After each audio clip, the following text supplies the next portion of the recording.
Hello. All right, I didn't like that, but fuck it. Let's start. Hey, I'm Lawrence Lochin. This is Sup Podcast episode 131. God damn, it's a lot of episodes. And I'm Lawrence. And to my whatever, Chris Cheney, what up? What's up, buddy? All right. I like doing intros because I don't give a fuck about the intros, but I'm gonna mess up the intros as much as I possibly can. Hell yeah, So dude. and then next to Chris, we got my main man on the trigger, Luke Trevisi. What up? Hello. All right. This is good, man. It's been an interesting week, man. It's getting cold. Football's happening. Dudes are tearing their ACLs left and right as of when we record this podcast. Yeah. But we're not gonna start out with any of that. We're gonna start out with fucking Kanye West, like it's supposed to be written. The dude is having Twitter meltdowns left and right.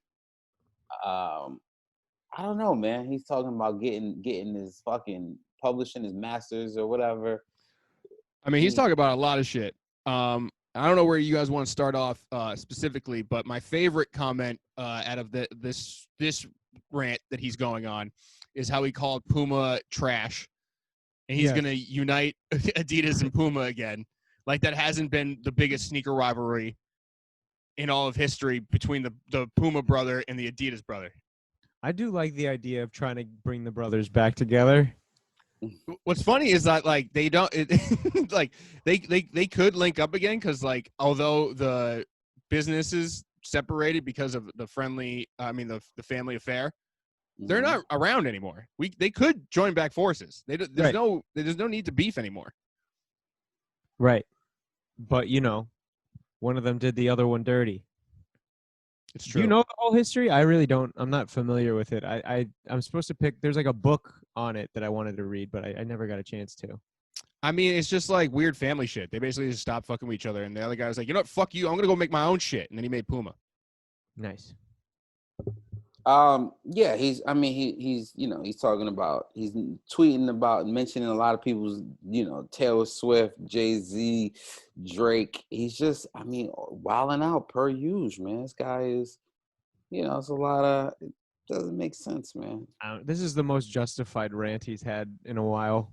Yeah, I was going to say, this is the one I'm like more on than anything else. Like the unification of artists together, not letting people make money off it. Like we should own our own shit, which, we do. We own this platform. This is ours. We don't share this with anyone else. It's between the three of us.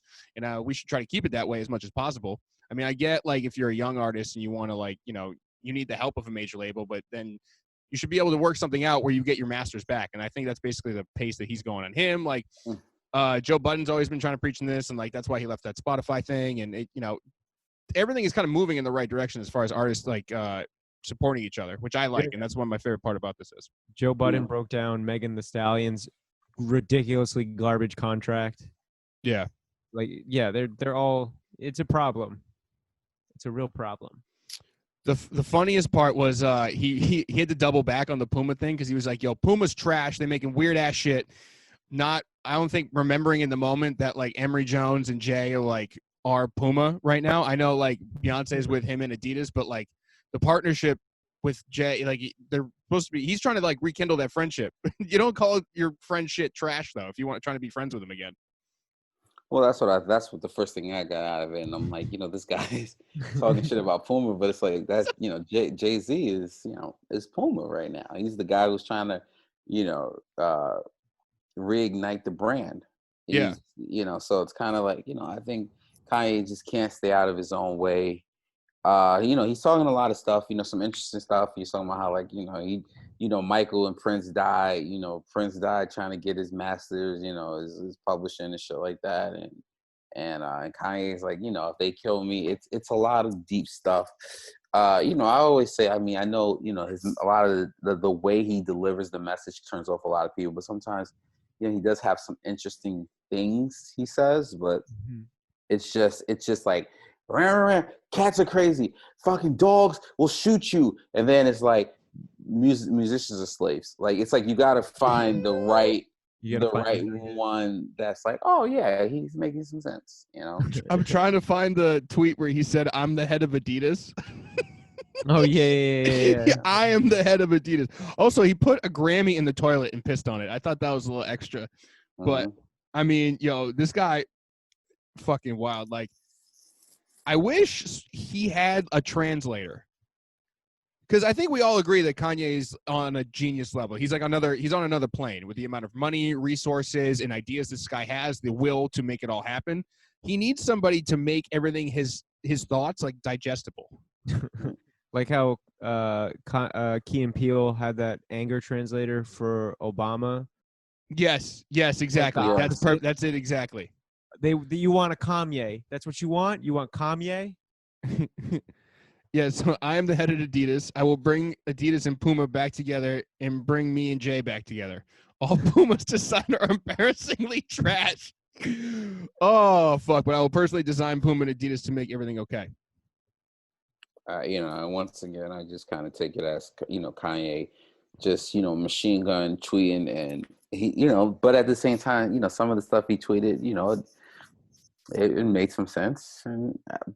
But at the same time, it's like, how much, what's his end goal here? That's my question. Like, what is he trying to do? Unite artists, I guess. I mean, like, it's a better attempt. I'd rather him try to do this than run for president. Musicians Union. That I'd rather him do as well. Yeah, this is definitely like some better shit. I mean, goddamn, you're never supposed to trust anyone who tweets in all caps like this, though. Mm-hmm, Right. Mm-hmm. So I mean, and like I said, man, let's see what Kanye, what Yeezys he's got coming out. I think there's supposed to be some re-releases of Black Yeezys, 350s for the holidays. Once again, I just look at it as Kanye, like, just continue to put out Yeezys and do stuff like that, man. This other shit is kind of It's funny.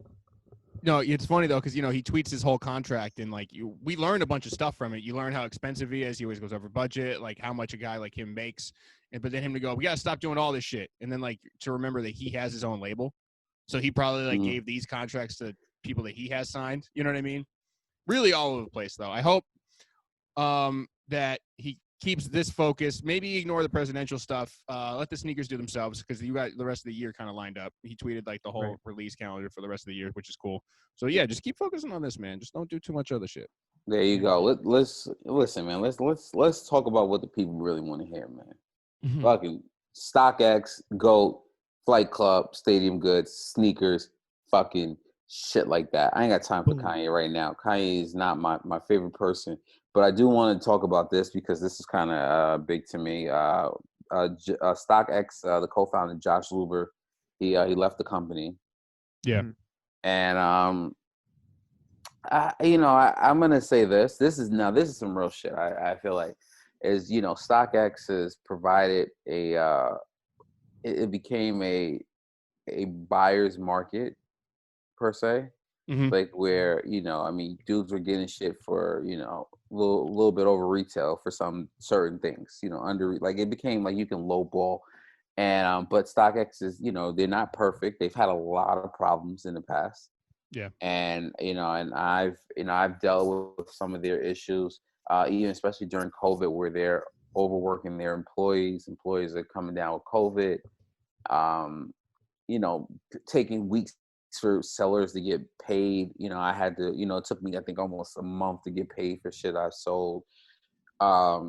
Taking consumers paying, and then they taking months for them to get their stuff. We've had, people always talk about StockX and fakes getting through, and their authentication process being not the greatest.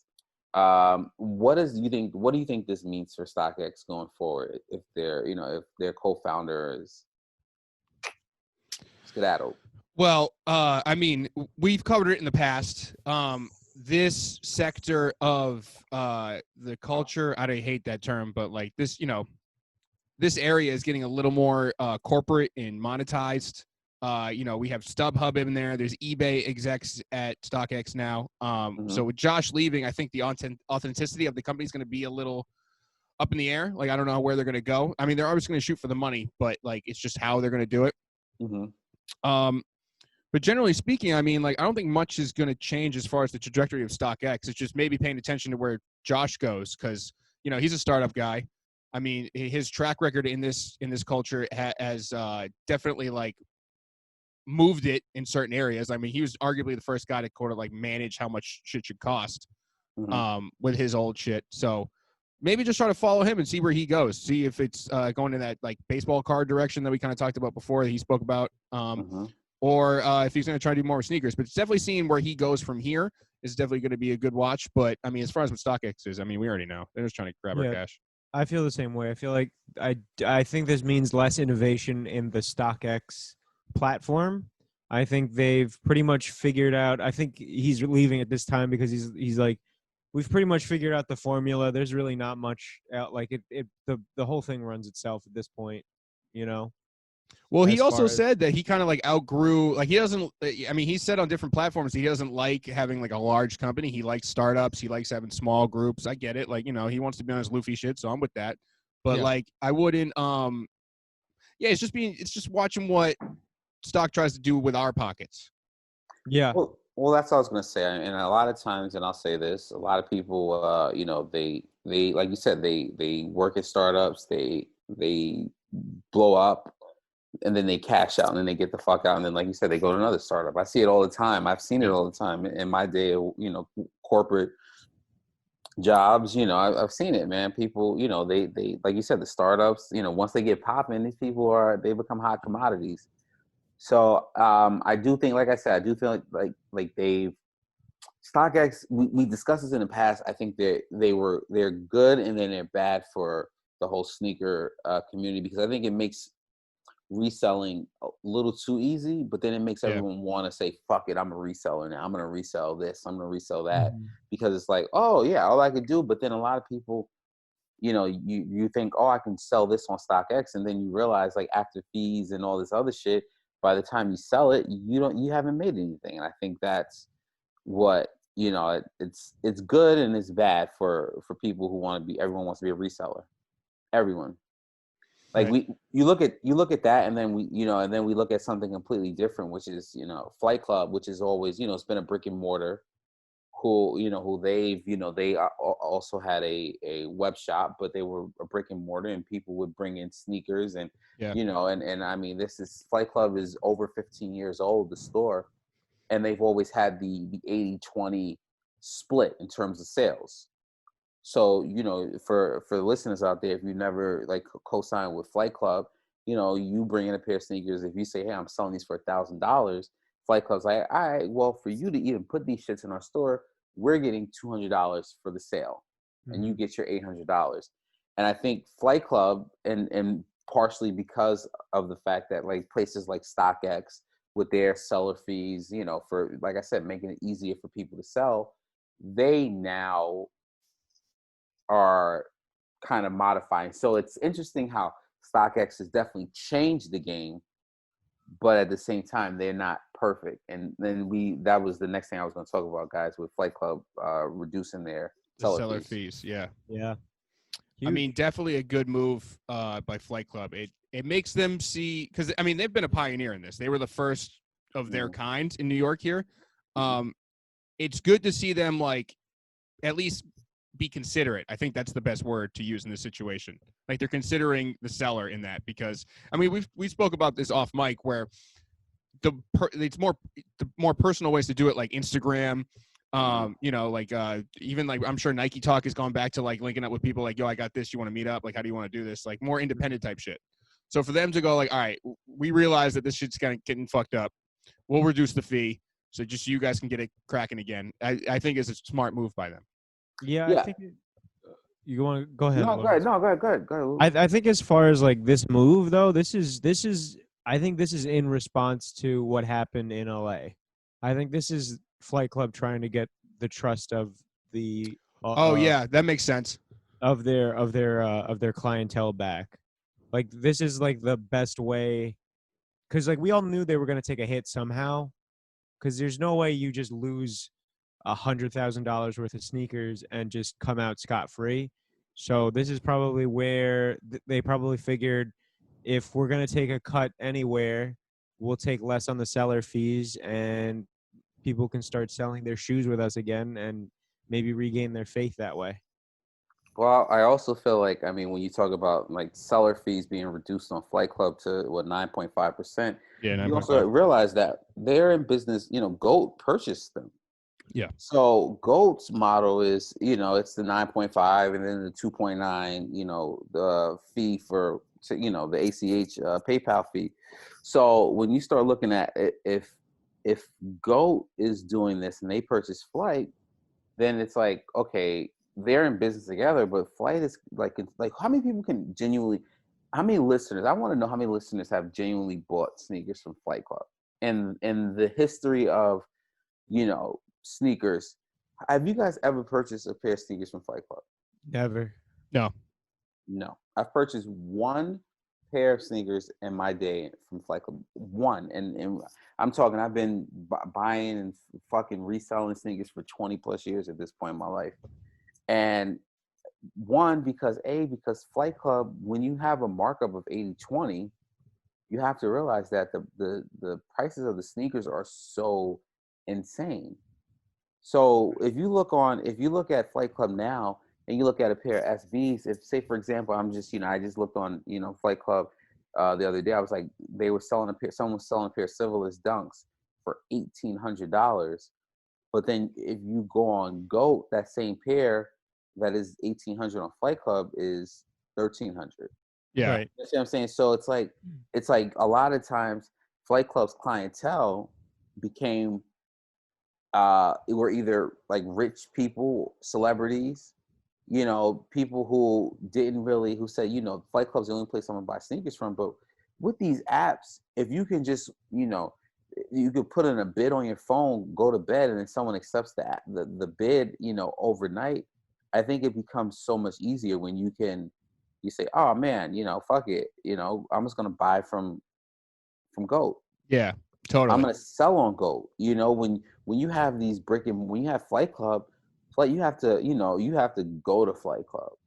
You have to stand online at Flight Club. This is pre-COVID, but dude, I've gone to Flight Club with 6 pairs of sneakers, and I'm waiting for 40 minutes just to get seen because there's dudes in front of the fucking place with me with 40 pairs, 20 pairs. Yeah. So I think it's something that obviously has to change with the times, but it also goes to show you how much StockX really kind of changed the game in terms of because that's putting pressure on Flight Club to change their shit. Yeah, totally. And Flight Club is also a weird exception too. Like, so Lawrence, you brought up, they're owned by GOAT, which is also owned by Foot Locker, right? So there's a bunch of shit in there. It's weird to be next to a competitor because I don't think a lot of people that are generally outside of the general circle know that GOAT and Flight Club are in the same bed. You know what I mean? Mm-hmm. So yeah, they went to match it. I mean, at what point do you think they're just gonna merge? What do you think it's gonna be like a GOAT club out here? Honestly, I don't think I think GOAT might overtake Flight Club. Juice was talking about it last week. There's a GOAT store on Fifth Avenue. Yeah. Nobody's checked it out yet, so I don't know if it's like just a drop off location for. I'm sure it's just a drop off. But I'm like, sure but like seeing a storefront with GOAT on it, that I think that's pretty huge. I see. I think GOAT has much more widespread appeal now, and like you said, the prices are cheaper. So I see maybe GOAT taking over completely. Yeah, I think hold on one second. I think that's what I saw with StockX, because StockX had a storefront. They had a storefront in Soho. Mm-hmm. So you'll go, drop your shit off. You say, hey, someone puts in a bid, you accept it. Then you say, yeah, I'm just gonna go to the StockX, drop it off, get paid the next day. So I think I think with Flight Club, when you see these stores and it's like, all right, I'm gonna drop these sneakers off on Sunday, and then and then hopefully someone buys them, and then I gotta wait for a payment, and now this whole process then took me 3 weeks. Mm-hmm. You know what I mean? Because someone, depends on if someone wants to buy it on the website. So I think that's what I think that is what's making Flight Club have to reconsider. Now, also, when you drop the seller fees, let's see how much the prices come down, because remember, those prices are high because of the 80-20 split. Right. I can go in a Flight Club and say, all right, I remember I was selling Yeezys. We're talking, you're selling a pair of Yeezys for $1,500, and because that was because they were getting 20% of that, so you have to mark it up. I wonder if this will bring down the prices at Flight Club a little bit more. I think generally speaking that I think a lot of these fees and stuff are going to go down, because I mean, I think we touched on it before, but like the personal shit going to Instagram and other shit, there's no fees on Instagram. There's no fees on eBay if you sell over $100 sneaker, I think, if I remember correctly, but the fees are lower everywhere else. And personally, I could meet up with somebody, get the cash handed to me, and hand him the sneaker, and it's all done. There's no middleman. You know what I mean? So I think to compete with that, especially in this time where like everyone's kind of sick of the bullshit of like, God, why they haven't shipped my shit yet? Like, where's my payment? Like, what the fuck is up with this shit? It's like, I'm sure, especially in New York, I could find a Facebook group where I'm like, hey, yo, I got the Union 4s. Anybody want them? And they go, yeah. I'm like, all right, 500 for the guavas. And they're like, okay. And I just go, with a mask on. Well, I think that, I mean, obviously with meetups and Facebook groups and things like that, there's definitely some type of, I think that's a little, not everyone is really willing to do that. You know what I'm saying? Like some people. No, true. That's a good point. So I think when you have I think the StockX, the GOAT, it becomes like, hey, I just drive these shits off at UPS. There's no meet up with people. And then with Flight Club, it became like I gotta stand in line, go to fucking Broadway or wherever it was at in LA. And I think now, this is gonna kind of, because we're seeing a obviously a boom, because everyone thinks like selling sneakers is cool, and everyone thinks that like it's like trendy and shit. Like, so we're seeing a boom in terms of prices, like baseline prices of sneakers, prices in general of a pair of sneakers that just continue to go up. But I think at some point, like it has to kind of go down. Yeah. Well, I'm trying to pull up Flight Club, StockX, and GOAT for the Fragment 3, because that just came out on Thursday, and I'm mad that I missed it. So I'm kind of like hate looking this up right now. But I'm trying to see. So stock, let me just share my screen. Share my screen. Lowest ask is $494. Let's do one. Pick a size. Sure. We'll just do it 9. All right. 622 it says for 9. Lowest ask. Yep. Yeah, and then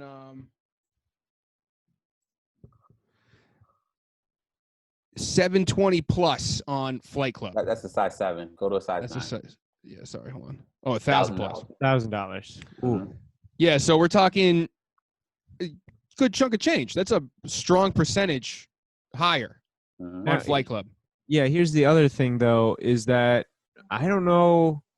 You've also got Stadium Goods, which is another one where you've got that high, like their prices are pretty high as well. Well, let's talk a little bit. We'll talk about Stadium Goods in a second, because I feel like they're a little different. Did you look at Gold to see what the prices were? I'm pulling it up now, but my internet trash, so I figured I'd save the guys from watching load. No, you're fine. Doing great. Oh, luckily it's the first thing right here. And I'll look up Stadium Goods while we're kind of doing that. Yeah. So buy new on GOAT, it's $515.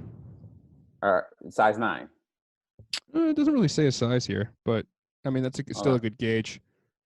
All right, so on Stadium Goods, for a size 9, we're looking at. A 9 was $635. Okay, so it's about the same, a little bit higher than the StockX price. And for Stadium Goods, a 9 is $1,019. So when you look at Stadium and Flight, we're looking at over $1,000. And when you look at Stock and GOAT, we're in the 600s basically. Right. Yeah, generally speaking. So it's obvious that these brick and mortar type of places are the ones to avoid in this current moment. The places that to be a place. These app sort of atmospheres are, I guess, more towards the cheaper side, even though paying $500 or plus for a sneaker is not cheap. No. Yeah, I think, obviously, and that's what I'm saying. It's kind of like who I feel like, all right, I feel like 2 years ago, people would say, some people were like team Flight Club, team, like I trust Flight Club. Remember, it was more of a trust thing Mm-hmm. with Flight Club. People felt like comfortable, maybe 3-4 years ago, you Yeah. felt comfortable saying, all right, I'm just going to buy from Flight Club. So, but now, in 2020, I think Flight Club, GOAT and StockX have kind of, they have a reputation now where people will go to them. And I think with the allure of the quick cash, it's like, all right, I could just press accept and then get my money in 2 days. Yeah. It's also like, and now I'm thinking about it, it was also like kind of click based too. Like earlier, before like this came so accessible and mainstream, like you'd have like similar to like what a skate shop is, like you'd have like your squad, like you would know people. I'm not going to call them plugs because they're they're selling you a overpriced, it's over retail, they're giving it to you for, but you had like affiliations with these places. It was more of a communal vibe. But now, because of like the mass media going like, look at what's happening with sneakers and like SBs being marked up fucking 5 times what their retail price is supposed to be, it's like, Right. There's no alliance anymore. There's no allegiance. It's like, where can I get the best? Who will pay more? Right. Well, I've done that in the past, bro. Listen, I'll say this, and I'm not, obviously, I've dropped stuff off at Flight Club because I knew I can make a lot more money off of it than I could if I sold on StockX. Yeah. Mm-hmm. And I've sold stuff on StockX because I wanted a quick flip, whereas I didn't want to put the shit in and have it sit in flight and stay. It all depends, I think we also need to understand that, and but I do think the motto of a Flight Club is becoming a little outdated, and especially like you said earlier, Luke, when you drop off your items, and then a store gets looted, and then there's a question of whether yours, in the fine print, like, we're not responsible for your goods. I think, like you said, that will cause some people to say, I'm good. Like, you telling me I'm gonna drop off 20 pairs of sneakers and then y'all be on some, well, if we get looted or if there's a fire, you're out of your money. Whereas, when you can just, drop some shit off, Right. sell it on StockX, it's your stuff. Mm-hmm. So the only thing now you got to worry about is it getting there safely from UPS or from, and I think that's pretty interesting. I agree. Chris, you definitely brought up that you were a little upset about about missing out on. I'm so mad. I am so fucking mad. You guys literally have no idea how mad I am. And the smoothest brain move from Chris Chaney this week. It's my fault. I woke up at 8:30 Thursday, and I was like, why do I feel like I have to do something later? Because I had the day off. Right. I was like, all right, I have nothing to do. I know I'm supposed to do something. Whatever. I'm gonna roll over and kind of take another little nap here in the morning. I wake up 10:30. I check my phone. See, this is what I didn't check my phone when I woke up at 8:30. I just woke up and was like, day off, kind of. All right, roll over. And then 10:30, I check my phone. I go, oh no, oh no. I open the sneakers up. I'm like, oh no. Yeah, that's just gone. Yeah, I'm gonna say this. There's been some sneakers that I felt like have been must-haves, and I've never. Like, if I'm like, oh, I need these, I'm gonna fucking be up to take my shot. Yeah, granted, a lot of times I miss my shot sometimes, but I'm gonna fucking be up. And Chris, I don't get how. First off, why are you sleeping until 10:30 on a weekday? Yeah, because I can, motherfucker. What? You wouldn't sleep till 10:30 if you had the opportunity? Nah, not on a weekday, bro. I'm usually up, man. I'm up regardless of the situation around 8. He's got his morning kombucha. I have a routine, but it's just like Luke, has there ever been a sneakers release that you fell asleep or you missed out on? For something that you really wanted. Yeah. No, never. This is totally on me. I get it. Maybe I didn't want him enough. Maybe I didn't want him enough. Maybe it was. It's on me to realize that, Chris. Maybe you didn't really want these shoes enough, and that you shouldn't be so mad. But I am furious. I remember the one sneaker. There was like maybe like one or two sneakers that I felt like were must this year. The Ben and Jerry's I felt like were must, and it was a Yeah. Tuesday morning, and I woke up at like 6 in the morning just to get myself ready. I fucking got a bagel, and I was like, all right, it's game time, bro. You're gonna fucking win this fucking raffle, this draw, and then I lost, and then I just went to sleep after that. I was like, I'm going to sleep. I'm just gonna I do fucking remember getting that text after where you were like, "Shit is trash. I didn't get it. I'm going back to bed." yeah. But I mean, for a shoe that I truly want, like Yeah. I'm gonna fucking be up, and I'm gonna make sure, you know. So that's funny to me. I hear that a lot from people. People say, "Oh man, I overslept this drop," and I'm like, Yeah. "Nigga, I, like, I know there are a couple people in our Discord who've fallen asleep for some drops that we were like, I don't. How could you miss that one? Well, that's what I'm saying." you guys also know I am not a morning person. Out of the Mm, three of us, I am the late night. That's like when I get my full creative. You know what I mean? Like I do most of my mm, work at night. mm. Comedy. I'm used to doing all my shit at night. So like, I really biffed it on that one. But I mean, That's funny, man. I laugh. I laugh when people like, especially like I said, when people really they talk, they're like, I want this shoe, and then you're I like, know. oh man, I overslept the sneakers release. Fuck. When I saw that message, I was double mad because I missed, I missed on that, and I put in for your size.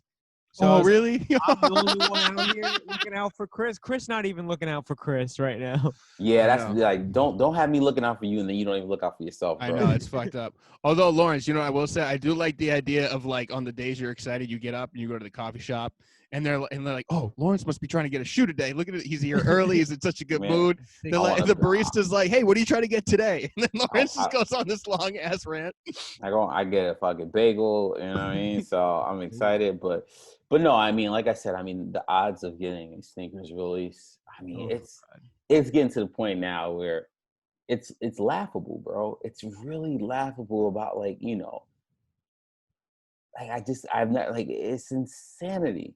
the cadence, the fragment cadence dropped at the same time, and those sold out immediately as well, which blew my mind because everybody Oh, thought dude. those were super trash. Nah, dude, it's got the name Fragment behind it. It's gonna move. I was a little shocked they didn't do a draw for that Me shoe. too. I was pretty surprised about no draw. I wonder what goes into because I think Nike knows, you know, they know what's hot and what people want, and I wonder why, you know, what signifies. Oh, this is gonna be a draw versus this is gonna be a Leo release. Like I don't know. I would like to know how they do that, but you know what? We do give Nike specifically too much information because those polls that they're on the sneakers app. Oh yeah, Yeah. Yeah, but I don't know. I encourage everybody not to use those because that's like we're giving them free information. One of the questions based around this 3 was, are you more interested that it's a Air Jordan 3 or a Fragment collab? And me being Oh, curious, see, this is where they also get you. Me being curious, I know I'll see the results if I tap one of them. yeah. So I hit Fragment because that was my favorite part about the shoe. I have 3s. I'm not worried about having a 3. I wanted a Fragment 3, so I hit Fragment. Ooh, the answer. Yeah, and 63 at least the time I remember, it was 63% of the tallies were for, yeah, I want it because it's a Fragment. So we're just giving this information I don't willingly to know. Nike for no I don't free. know if that's free that was free information. That is dude. You should see some of the poll shit they have on here. The poll questions are nuts. It's like, Yeah, what do you there's like about this? And we say, I like this, and then they go, okay, put this in our database so we can work off this. Fucking Yeah, they did a debate for the they did like a poll for like the unions, I believe. Whereas like, do you flip them up or do you keep them down? They did that too. Well, yeah, I mean, I'm sure, you know. I mean, bro, but even all these like micro questions, this wasn't even a topic we meant to get on, but all these micro questions are just leading them to manipulate us down the line later. It's true. There's one that's like for the biohacks, it was how would you lace them? 66% said loose, 34% said tied up. Yeah, it's like we don't need to give them this information. They're only going to use this against us later. Yeah, man. You know, listen. I think it's interesting because no matter this is what I love about this is honestly what I love about sneakers. No matter how many times people say I'm never gonna do this again, this is the worst app. You know, let there be something that you want, Your Yeah, ass right. would be fucking clicking Right. submit payment, on Can you guys read that? what draws you. Yeah, so that was the Fragment 3. 38% said A Jordan 3 and 62% Fragment collab. I don't know. It's like I said, it's a nice shoe. It's nothing that would make me want to sell anything that I have to get them. If that makes sense. Like sometimes I get like I'll miss out on the shoe, and I'm like, all right, I gotta flip something that I own Right. to get these. Yeah. And I saw it, and I was like, and I think maybe, I think, and I'm not trying to be funny or anything. Maybe because I have the ones, and then I kind of see like the threes, and I'm like, you know what I'm saying? Like it's like at first it was like, oh man, I like to have both because I like, but at the end of the day, I think they're just so plain. It's gonna be interesting to see where they hit in terms of the bottom, in terms of resale. Like like where's the bottom for these? Are these a $450 shoe that that's there for a few weeks and then it just fucking booms, or does it stay at like the 600 and then just continue to increase? I somehow want to acquire these for $200. I don't know how I'm going to do it. I hit every plug. I hit plugs that I haven't talked to in years, bro. People that are like, I don't even work at Nike anymore. I'm like, damn. Wasn't wait, so you see you want to acquire it for $200? I'm like, isn't retail 250? Wasn't retail No, retail's 200 on these. 200? Yeah. Hmm. The Union was 250. Union's 250. All right, let's discuss Union a little bit. They pushed the release date back to October 16th.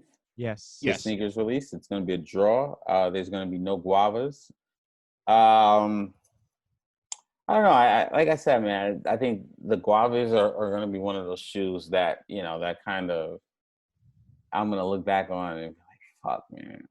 And It might be early to say, but just based on the entire rollout, that might be this year's sneaker. Is that 4? I don't want to say the Noir or the Guava, but that might be this year's shoe. Is the Union 4. Shoe of the year? It might be. Interesting. Nah. Interesting. I'm gonna hold my tongue till the end of the year. But I'm just kind of, you know what? And I'll just say this: we don't got to stay on it. But you look at Ben and Jerry's, you look at the Grateful Dead's, you look at all these other hype shit that came out. The second they came out, there was a week of just like, oh man, and then nothing. You didn't hear shit about these shoes since then. right, but these are not. I mean, that's not really fair. These aren't really out yet. These have double releases because it's a Union. But no, here, the rollout, which we've discussed before, where they had like the mystery, like, why is this guy holding a blue pair? You know what I mean? Like with the blue gloves. Why is the tongue like that? Then the reveal of the tongue can move up was just in like the crazy rollout. Crazy rollout. Okay, I'll give you that. And the hatred of it on first, we all pulled a 180. You know what I mean? Like, because I was hating on first. I have the guavas. I was like, I don't know about these. But Right. me and a bunch of the community just turned around and was kind of like, yeah, I'm kind of with that. I mean, even I'm trying to think of some other hype shit that came out. We're still talking about these, and I know it's due to the second release, but there's still a sought-after shoe. The resale price is still pretty high. I don't know, bro. Strange gloves, bro. Well, I mean, listen, and and we're in September, but I still think there's, like you said, there's Strange Loves, there's Ben & Jerry's, there's Civilist, there's Off-White 4s, there's Off-White 5s, there's, I mean, obviously Unions are up there, but it's too early for me to say Union 4s are shoe of the year. I don't think they're shoe of the year. I think they're up there. I think they're, I think this could be a contentious year because last year it was like the Sakai that was like Sakai, Travis Scott. So that was it. Those were the two. Like yeah, those Travis Scott ones, and then it was Sakai. Like, oh man, like those are two. Right. The two, and then what 2019, then 2018. I think Union ones were probably, 2017. You Off-White ones, Prestos, Marjards, but like I think this year, like honestly, like you can ask 10 different people what's the shoe of the year, and I think you might get 10 different answers. You might get like anywhere from 7 to 10 different answers. Like we all know it's not going to be the 270 though. Not that Cactus Trail's 270. No. I mean, last year we did shoe of the summer, didn't we? We did a shoe of the summer, and then we did a shoe of the year, right? Later. No, I don't. I don't really remember, but either way, like the shoe of the summer is definitely an interesting conversation because that's when you got the Ben and Jerry, you got the all these other hype dunks that came out this summer, but we didn't really have one. So how do you even judge that? A summer, I mean. Because nobody. What are people wearing on their feet, right? Yeah. I see the Ben and Jerry's a lot on Instagram and all the streetwear Reddits and whatnot. I guess I think Ben and Jerry's. I mean, I think their rollout was even a little bit better than the Unions. You know, the rollout in terms of getting people excited for a shoe. Mm-hmm. Yeah, I mean, no argument on that. They also had a good rollout. Like that's definitely a competition for that. They had a great. I mean, they had a great rollout. You know, like I said, the Off-White. I think Union 4s were rolled out better than Off-White. Any Off-White release this year, the 4s were, you know, 5s. And I think this is because this is quote unquote the year of the dunk. There's just too many. Like I said, you got motherfuckers with civilists microwaving sneakers. Yeah, you know what I'm saying? That's crazy to me in itself. It's so befuddling. Also, why would you not just walk outside? Like rub it like it's a lamp, like you're Aladdin or something. You don't need a microwave for a sneaker, you fucking weirdo.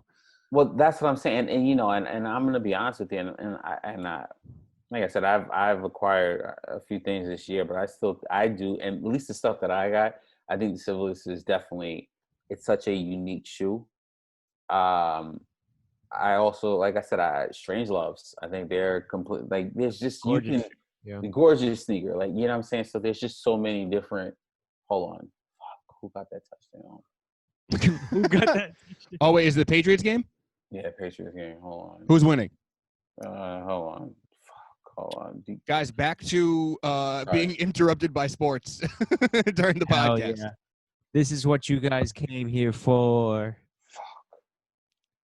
Oh my God. Oh, no. What happened?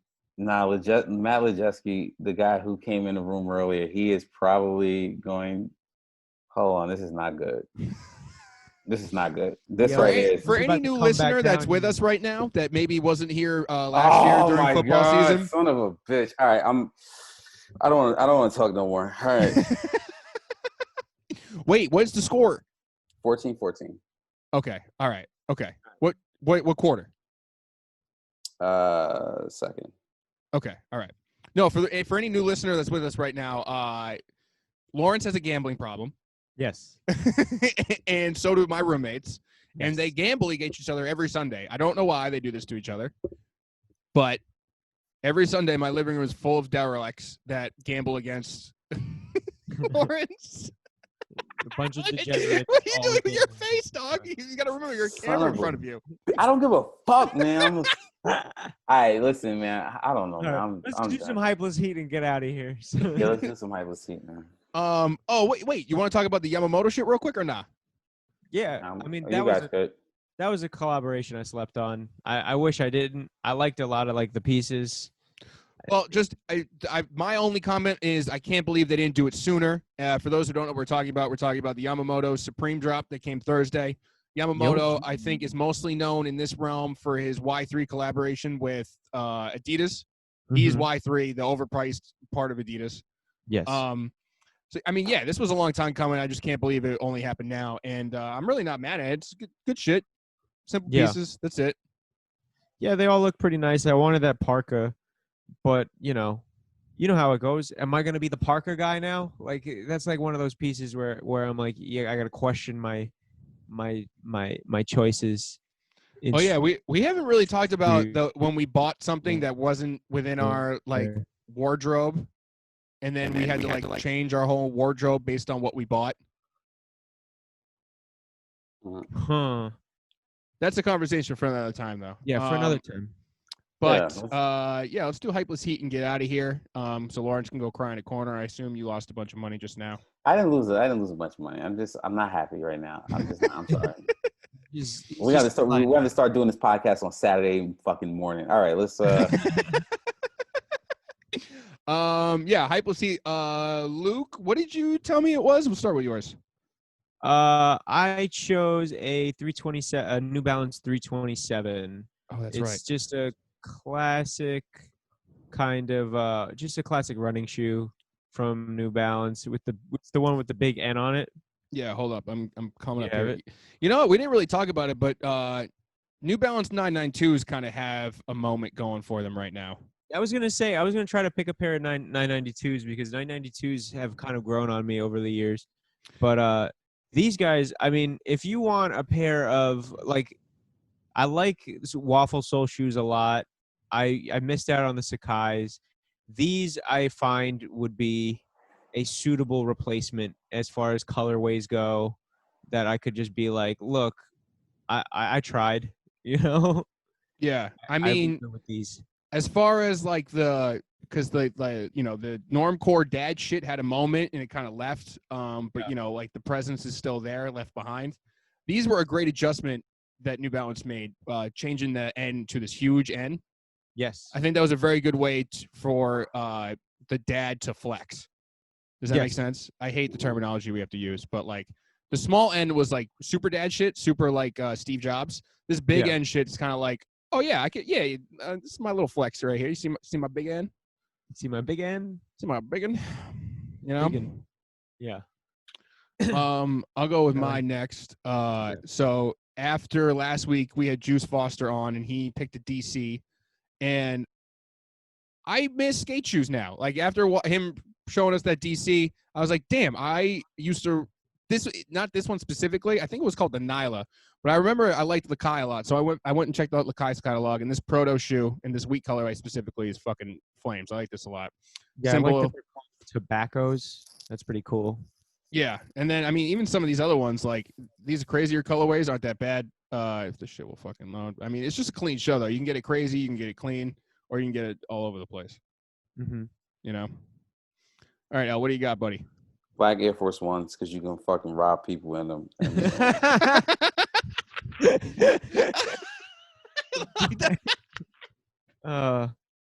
I think everyone knows what those are. I don't think I need to put an image of those up right now. You don't need to put up an image. Yeah, he gets robbed by my roommates, and then he goes, all right, you know what? My hypeless heat is Black Air Force Ones. My hypeless heat this week is Black Air Force Ones for a totally different reason. Oh, that shit is fucking funny, dog. All right, hold on. Any final thoughts while I pull up the shit here to plug? Fuck your roommate, Matt Lejeski. And yeah. Fuck your roommate. Lawrence, you should hit up that gambling hotline. This shit is so funny.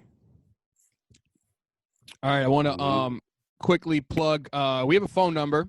Some of you guys do text or leave voicemails to this phone number, but you try to troll us and forget that I can just hit delete. So, but if you guys want to, dude, some of the shit they say in this thing is ridiculous.